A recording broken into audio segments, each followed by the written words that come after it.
Bapa, di dalam nama Tuhan Yesus Kristus kami mengucap syukur untuk hari yang Tuhan berikan bagi kami.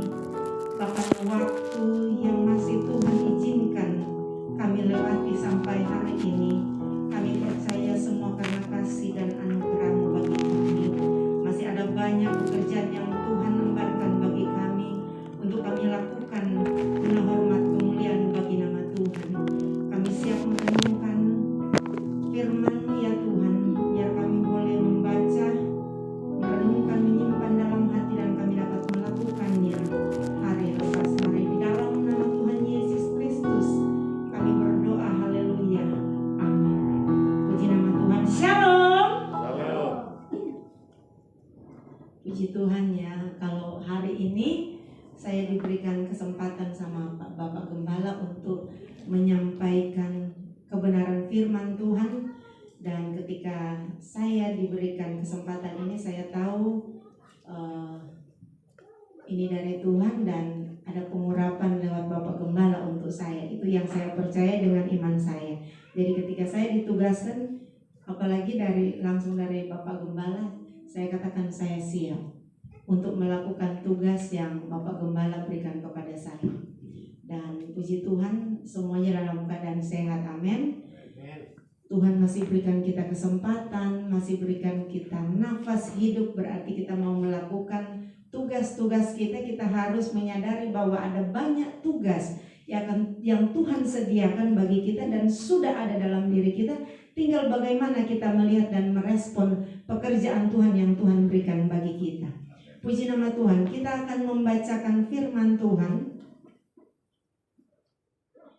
yang saya ambil di dalam Injil Matius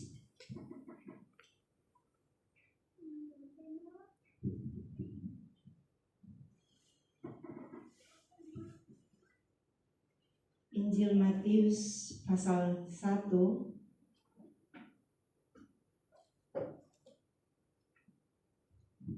ayat 18 sampai dengan 25. Saya undang kita semua untuk bangkit berdiri dan kita akan bacakan bersama-sama. 2, 3. Kelahiran Yesus Kristus. Kelahiran Yesus Kristus adalah seperti berikut. Pada waktu Maria ibunya bertunangan dengan Yusuf, ternyata ia mengandung dari Roh Kudus sebelum mereka hidup sebagai suami istri. Karena Yusuf suaminya seorang yang tulus hati dan tidak mau mencemarkan nama istrinya di muka umum, ia bermaksud menceraikannya dengan diam-diam. Tetapi ketika ia mempertimbangkan maksud itu, malaikat Tuhan nampak kepadanya dalam mimpi dan berkata, "Yusuf, anak Daud, janganlah engkau takut mengambil Maria sebagai istrimu, sebab anak yang di dalam kandungannya adalah dari Roh Kudus. Ia akan melahirkan anak laki-laki dan engkau akan menamakan dia Yesus, karena dialah yang akan menyelamatkan umatnya dari dosa mereka." Hal itu terjadi supaya genaplah yang difirmankan Tuhan oleh Nabi. Sesungguhnya anak darah itu akan mengandung dan melahirkan seorang anak laki-laki, dan mereka akan menamakan dia Immanuel, yang berarti Allah menyertai kita. Sesudah bangun dari tidurnya, Yusuf berbuat seperti yang diperintahkan malaikat Tuhan kepadanya. Ia mengambil Maria sebagai istrinya, tetapi tidak bersetubuh dengan dia sampai ia melahirkan anaknya laki-laki, dan Yusuf menamakan dia Yesus. Puji nama Tuhan. Yang berbahagia mereka yang mendengarkan firman Allah dan memeliharanya, terlebih melakukannya dalam hidup kita hari lepas hari. Puji nama Tuhan. Bapak Ibu yang kekasih di dalam nama Tuhan Yesus Kristus, untuk perikop ini saya mengambil di dalam pasalnya, ayatnya yang ke-23. Sesungguhnya anak darah itu akan mengandung dan melahirkan seorang anak laki-laki, dan mereka akan menamakan dia Immanuel, yang berarti Allah menyertai kita. Bapak Ibu yang terkasih di dalam Tuhan Yesus Kristus, kenapa saya membaca firman Tuhan ini? Karena Desember ini kita akan memperingati atau merayakan hari kelahiran Tuhan Yesus Kristus. Jadi temanya Natal ya, hari kelahiran yang seperti kita baca tadi. Nah, dan saya akan memberikan tema yaitu Immanuel, Allah menyertai kita. Allah menyertai kita. Nah, di sini Bapak Ibu yang terkasih dalam Tuhan Yesus, hanya pertanyaannya, apakah kita percaya sampai saat ini Allah menyertai kita? Kita percaya bahwa Allah menyertai kita? Pertanyaannya itu. Apakah Maria dan Yusuf percaya bahwa Allah akan menyertai mereka ketika mendengarkan perintah atau malaikat mengabarkan kepada mereka? Apakah kita percaya dalam kehidupan setiap hari, melewati suka dan duka, melewati senang dan sedih itu, apakah kita percaya Allah menyertai kita? Apakah Allah bersama dengan kita? Nah, Bapak Ibu yang terkasih dalam Tuhan Yesus, saya mau katakan di sini bahwa kata ini Allah menyertai kita ini sebenarnya banyak sekali juga pertanyaannya. Pertanyaan dari saya banyak sekali dapatkan pertanyaan itu. Baik jemaat, ada teman dari Facebook dan WhatsApp itu suka bertanya begitu, masa sih Allah menyertai kita? Terus ketika saya dalam kesulitan ya begini dan begitu. Pokoknya dalam hal-hal yang tidak mengenakan itu, dia bertanya, apakah Allah menyertai? Masa Allah menyertai saya sedangkan saya sudah dalam kesusahan? Nah, seperti itu. Nah, ketika Maria mengandung dan apakah dia tidak melewati masalah? Apakah Maria dan Yusuf itu lurus-lurus saja ketika melewati masa hamilnya Maria dan sampai pada dia melahirkan seorang bayi laki-laki yaitu Yesus? Apakah dia tidak mengalami masalah? Dan apakah Tuhan menyertai Maria dan Yusuf? Kan banyak yang suka bertanya. Saya percaya kita di sini sudah percaya pasti Tuhan menyertai. Amin. Dalam kesusahan, dalam permasalahan, problema hidup apapun, sesulit apapun Tuhan menyertai kita. Amin. Nah, saya mau katakan di sini bahwa jangan pernah ragu dengan penyertaan Tuhan. Jadi kalau kisahnya Yusuf dan Maria ini, mereka sudah pasti percaya bahwa Allah menyertai mereka. Ketika Maria dan Yusuf menjalani seperti yang diperintahkan Allah kepada mereka, apakah mereka dalam keadaan yang penuh sukacita terus menerus? Apakah mereka tidak ada tantangan? Atau mereka tidak mengalami pergumulan di dalam masa-masa menanti kelahirannya Yesus Kristus? Karena anak mereka akan dinamakan Immanuel, Allah menyertai. Yang dalam kandungan itu adalah Roh Kudus. Pasti dong Allah akan terus, jadi sepertinya kelihatannya pokoknya enak semua. Tapi tidak. Cerita di sini kalau kita baca benar bahwa memang tidak seperti yang kita bayangkan. Dia menyertai terus, berarti kita tidak perlu takut lagi. Memang betul, kita jangan takut. Tetapi dalam situasi Maria itu bahkan mereka mengalami pergumulan. Mereka ketika Maria melahirkan, sebelum melahirkan mereka harus mencari tempat untuk berteduh, untuk melahirkan, dan yang punya penginapan itu dia menolak. Mereka menolak karena satu dilihat, aduh ini dari mana? Tidak punya uang. Nah, mereka mengalami kesulitan hidup dalam menanti kelahiran Kristus. Terus setelah Maria melahirkan, mereka harus lari ke Mesir karena Herodes akan membunuh anak di bawah 2 tahun. Ketika dia dengar seperti anak di bawah 2 tahun harus dibunuh, dan sudah diberitahukan, jadi mereka harus melarikan diri. Sangat sulit. Apakah gampang? Tidak. Padahal Roh Kudus yang ada di dalam tubuh Maria. Seperti itu. Jadi Bapak Ibu yang terkasih di dalam Tuhan Yesus Kristus, si Maria itu ketika dia melahirkan pun itu tidak di tempat yang luar biasa, di tempat yang sangat sederhana. Kalau zaman sekarang mana ada yang melahirkan di tempat seperti itu? Paling tidak di klinik. Di rumah pun orang udah nggak mau, kan begitu. Kecuali dia ada di kebun kali. Nah, tapi paling enggak orang harus maunya, aduh di rumah sakit paling enggak pokoknya semuanya udah tersedia. Seperti itu. Kalau boleh ketika dia melahirkan tidak merasa sakit atau apa. Tetapi Maria itu mengalami masalah demi masalah, dia melewati untuk menantikan kelahiran Kristus. Jadi Bapak Ibu yang terkasih, perjalanan Maria dan Yusuf ini ya, yang akan melahirkan seorang juru selamat yang akan menebus dosa-dosa manusia, ini mengalami masalah demi masalah, dan mereka melewatinya dengan tekun. Karena Maria itu dia orang yang dengar-dengaran, orang bilang dengar-dengaran dia. Dan Yusuf itu orang dengar-dengaran juga, jadi enggak dia melawan.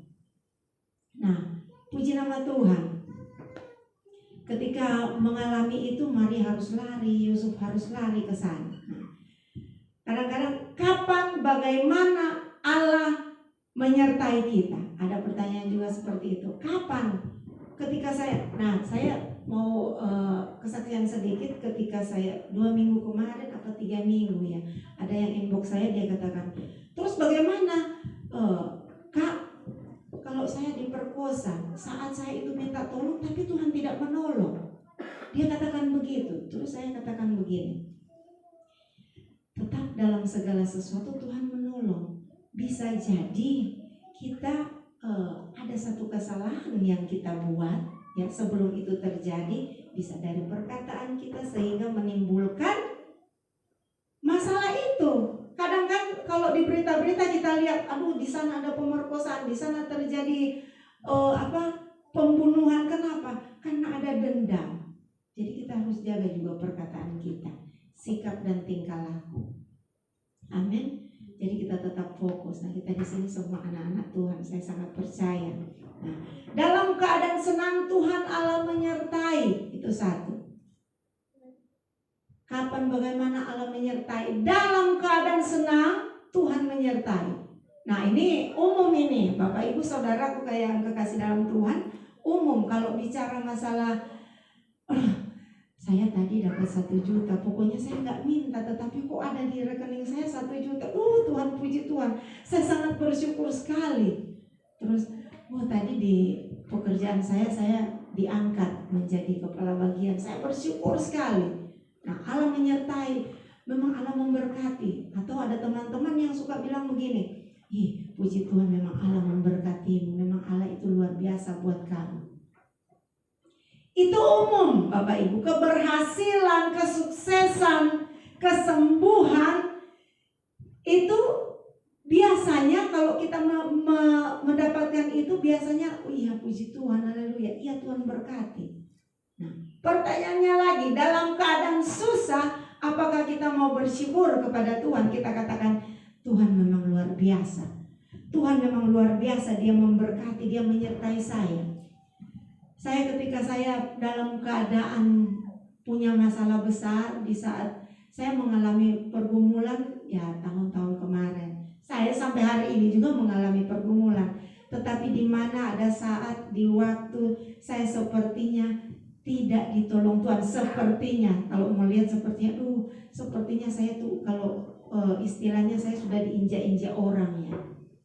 Kayak pun lebih bersih kayaknya kalau dipandang. Itu saya mengalami itu, tapi saya bilang begini, Tuhan, saya mengalami ini tapi saya bersyukur, terima kasih sampai saya bisa pakai KKR di kamar. Terima kasih Tuhan, saya mengalami ini karena saya tahu lewat pergumulan permasalahan saya akan Tuhan pakai luar biasa. Saya akan mendapatkan berkat yang tidak pernah saya pikirkan.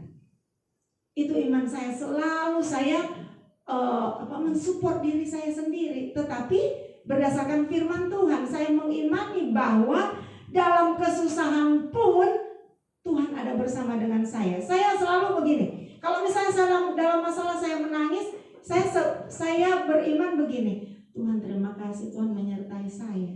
Tuhan ada di samping saya, melihat saya menangis. Saya suka katakan begitu. Ketika saya dalam keadaan susah, ketika saya mendengar ada orang menceritakan segala sesuatu menjelekkan atau apa, saya cuma bilang, Tuhan terima kasih, Tuhan ikut sedih dengan saya. Saya selalu mengimani itu, memperkatakan itu. Karena kalau saya fokus pada kesusahan itu dan saya tidak membangkitkan semangat saya sendiri, pasti saya akan juga melakukan hal yang sama. Saya akan menjelekkan dia, saya akan melakukan hal-hal yang tidak Tuhan inginkan. Jadi Bapak Ibu yang kekasih, ketika kita dalam keadaan senang, kita percaya bahwa Tuhan ada di dalamnya. Amin. Bapak Ibu yang terkasih, dulu saya sudah pelayanan ini gereja besar, jemaatnya 400-an, bagian di Bundaran Senayan sana. Jadi saya pulang, itu pokoknya tugas saya itu kalau bilang itu full time kali ya. Pokoknya kalau ditelepon jam 1 tengah malam, Bu Serly aja suka pergi sama kakak, ajak Vera jenguk di rumah sakit ini gini-gini. Sekarang harus jalan. Tetapi Bapak Ibu tahu saya mengalami kesusahan apa? Kadang nggak makan. Orang melihat saya pelayanan di tempat yang besar. Tetapi ketika saya pulang, saya menangis, jidat saya ini di bawah, di lantai. Tuhan, ini anak-anak saya, ini Rena masih kecil, masih minum susu. Terkadang saya apa? Rebus beras, airnya dibuat untuk susu. Saya doain Tuhan biar anak-anak saya merasakan ini rasa susu. Dan ketika saya kasih kepada mereka, mereka bilang begini, Mama aku mau susu yang kayak kemarin. Nah, apakah ketika saya sudah melayani Tuhan saya harus mulus-mulus? Dan saya percaya ketika dalam kesusahan Tuhan menyertai saya. Menyertai dalam hal apa? Tuhan memberikan rasa apa yang saya berikan kepada anak saya itu rasa susu. Benar ya Rena ya? Dan dia selalu mengingatkan, ingat gak Mama dulu, kalau minum kita minta Mama susu yang kayak kemarin, padahal air beras. Jadi Bapak Ibu yang terkasih, jangan pernah mengeluh. Saya belajar untuk tidak pernah mengeluh. Tetapi ketika kita komitmen dengan Tuhan, dalam kesusahan pun jangan kita pernah meninggalkan pelayanan. Karena kita komitmen dengan Tuhan. Kalaupun kita datang di tempat orangnya sudah berkurang, kadang-kadang gairah kita beribadah itu kurang. Tetapi kalau saya enggak, saya akan tetap komitmen. Tuhan, saya komitmen dengan Tuhan. Beberapa banyak pun jemaat yang hadir, saya akan tetap datang. Itu. Jadi dalam keadaan senang, dalam keadaan susah Tuhan menyertai. Jadi jangan pernah mengeluh. Duh, saya bagaimana? Saya dulu Bapak Ibu, kalau pelayanan nggak ada uang saya jalan kaki. Padahal mereka lihat, saya udah pelayanan. Kalau bilang full time kayak full time. Mau acara syukuran, pokoknya saya WL Serly. Terkadang ya Bapak Ibu, bukan biarlah Tuhan yang dimuliakan ya dengan kesaksian ini PK, tapi saya nggak dapat PK-nya. Saya berharap Tuhan, jadi pulang jalan kaki atau numpang. Tapi padahal itu sudah keluar dari bendahara. Tapi saya tidak pernah mau datang untuk saya pelayanan kemarin nggak dikasih, enggak. Saya akan tetap maju karena saya percaya Tuhan akan memberkati saya, bukan cuma dalam pelayanan. Tuhan akan memberkati tetanggakah, siapakah untuk datang memberkati saya. Ada banyak cara Tuhan untuk memberkati kita. Jadi jangan pernah katakan, Tuhan saya udah susah, saya ini makan cuma segini doang, berarti Tuhan kurang memperhatikan saya. Jangan pernah ragukan Tuhan. Ketika kita mengalami itu, Tuhan memberikan kepada kita supaya kita belajar untuk kuat, sabar dan setia. Kesetiaan. Jadi kalau kita sudah tidak sabar, ya bagaimana kita mau setia? Gitu. Jadi saya belajar bagaimana kita mengandalkan Tuhan dalam keadaan susah, berpikir positif bahwa Tuhan selalu menyertai. Contohnya Pak Gembala ya, Tapi saya benar Pak Gembala, saya kemarin saya sampai bilang Tuhan saya belum rela karena saya ada di situ Pak Gembala ya, waktu cuci darah itu saya lihat benar itu Pak Gembala, pokoknya udah putih, pokoknya udah nggak merah lah, mata sudah putih semua sampai saya udah menangis Pak. Pokoknya saya udah terserah, pokoknya saya udah urut pokoknya itu kaki. Ibu juga begitu, ibu udah Bapak kuat, ibu udah nggak tahu deh dengar, pokoknya udah saya pikir Tuhan, saya dalam hati Tuhan saya tidak rela, belum rela Tuhan Pak Gembala kita. Nah, apakah dalam keadaan begitu ibu bilang Allah tidak menyertai? Tapi saya percaya keluarga Pak Gembala ini tetap percaya bahwa Allah menyertai. Dalam keadaan kepepet pun, dalam keadaan benar-benar kelihatan sudah tidak mungkin bagi manusia, tetapi kepercayaan itu akan menimbulkan iman, dan iman itu yang Tuhan pakai untuk membuat Pak Gembala sehat kembali. Amin. Puji nama Tuhan. Saya lihat Pak Gembala, saya Tuhan terima kasih, apalagi anak-anak ya, luar biasa penyertaan Tuhan. Jadi Bapak Ibu, saya sampai bilang begini, ini Tuhan izinkan kepada Pak Gembala untuk memberikan pemandangan kepada kita bahwa mari iman kita tetap kokoh kepada Tuhan. Jangan pernah katakan Tuhan meninggalkan kita, atau jangan katakan Tuhan tidak menyertai kita. Dalam keadaan susah terus kita bilang, ada pelayanan ini nggak dapat duit, pelayanan ini kayaknya cuman begini-begini. Jangan pernah meragukan Tuhan di dalam pelayanan kecil. Malah saya kepingin Tuhan, kalau sebelum kesini saya bilang Tuhan, saya mau pelayanan yang kecil untuk sama-sama merintis supaya bisa saling memperhatikan satu dengan yang lain. Dan saya puji Tuhan, saya ada di sini itu karena kemurahan Tuhan. Saya dapat menyaksikan iman Pak Gembala membuat saya lebih kuat lagi, tambah setia lagi, tambah sukacita lagi. Pokoknya semua yang baik dari Tuhan itu saya rindu untuk ada di dalam hidup saya. Jadi Allah menyertai, Allah Immanuel, jadi akan menyertai kita semua. Pergumulan apa yang ada dalam, seberat apa yang ada dalam hidup kita. Terkadang kita katakan, aduh pergumulan saya berat. Saya percaya versi pergumulan kita berbeda-beda dan sangat berat untuk kita. Tetapi ketika kita melihat Kristus, pergumulan itu jadi kecil. Amin. Pergumulan itu ada di bawah kaki kita. Jangan pernah katakan, besar sekali itu pergumulan. Jangan sampai melewati hidup kita. Tidak. Pergumulan itu sangat kecil. Amin. Amin ya. Dalam keadaan susah Allah menyertai. Pergumulan Allah menyertai. Keadaan senang Allah menyertai. Jadi puji Tuhan Bapak Ibu sekalian, kapan bagaimana Allah menyertai, susah, senang, duka, sukacita, pokoknya semua versi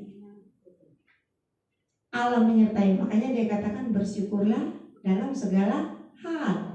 Ada banyak orang bilang begini, Bapak Ibu guru bilang begini sama saya, Ibu Sherly mah dia kan guru agama, terus dia juga hamba Tuhan. Ya iya, dia pantaslah bilang ketika dia sedih, dia bilang pantaslah dia bilang saya bersyukur Tuhan. Ya iya, karena dia paham. Terus saya bilang begini, Pak, saya bilang Bu, sama, Ibu makan nasi, saya makan nasi. Saya bilang begitu. Sama, kita harus sama. Karena firman Tuhan itu bukan hanya untuk saya, untuk Ibu juga. Bersyukur dalam segala hal. Saya katakan begitu. Jadi kalau misalnya firman Tuhan itu berkata begitu, bukan buat saya juga, buat Ibu juga. Jadi kadang mereka hanya ketawa. Jadi kalau saya memberikan firman Tuhan, pokoknya dalam keadaan apapun, mereka cuma ketawa kalau saya katakan. Karena mereka bilang, aduh nggak masuk di akal kita Bu Sherly kalau Ibu Sherly sudah berbicara mengenai firman. Saya bilang, tapi harus dimasukkan di dalam akalmu. Saya bilang begitu. Puji nama Tuhan. Jadi firman Tuhan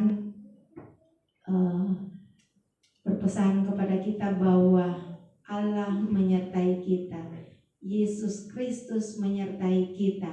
Makanya ketika dia lahir, bukan hanya lahir kita lihat di gambar, di video dan segala macam, atau bukan hanya kita kita baca, tetapi lahirlah dalam hati kita. Ketika dia lahir sungguh-sungguh dan kita lahir baru di dalam dia, apapun pergumulan itu, apapun masalah itu, kita tetap percaya bahwa Allah bersama-sama. Setiap ada masalah kita katakan, Tuhan terima kasih, Engkau juga bersama dengan saya. Ketika ada orang ngomongin saya katakan, Tuhan terima kasih, Tuhan ikut sedih dengan saya melihat dia ngomongin saya. Tapi kita cuma berdoa harus mengasihi dia. Saya mengalami dan saya mengasihi orang yang marah sama saya. Makanya saya kalau di sekolah saya suka bilang begini, kalau saya bawa firman, Bu, kalau ibu mau menceritakan saya kejelekan saya, atau ibu mau menjelekkan saya, atau ibu mau marah saya, ibu bakalan terheran-heran ya, karena nanti habis ibu bilang ibu marah, saya gini, halo Bu, apa kabar?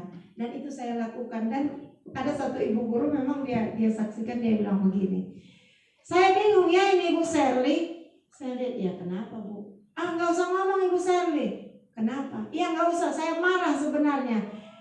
Jadi ada Bapak Ibu guru di ruangan guru, dia katakan begini, saya ya Bapak Ibu dengar, saya ini udah kesal banget sama Ibu Shirley. Selalu aja dia colek saya, padahal saya udah marah beneran. Tapi kenapa aja dia senyum-senyum kepada saya? Akhirnya saya nggak jadi marah dia, karena saya katakan, kalaupun kamu marah saya nggak akan bakalan marah. Saya melihat kamu, saya mengasihi kamu. Itu. Jadi satu kesaksian, dan puji Tuhan biarlah hidup saya bermanfaat, berguna bagi orang lain, dan biar jadi kepujian bagi nama Tuhan. Demikian firman Tuhan, biar kita menjadi berkat bagi banyak orang. Puji Tuhan, saudara, firman-Nya sangat luar biasa. Jadi kita diberkati oleh Tuhan. Amin. Mari kita berikan kemuliaan untuk Tuhan. Puji Tuhan. Ya, kita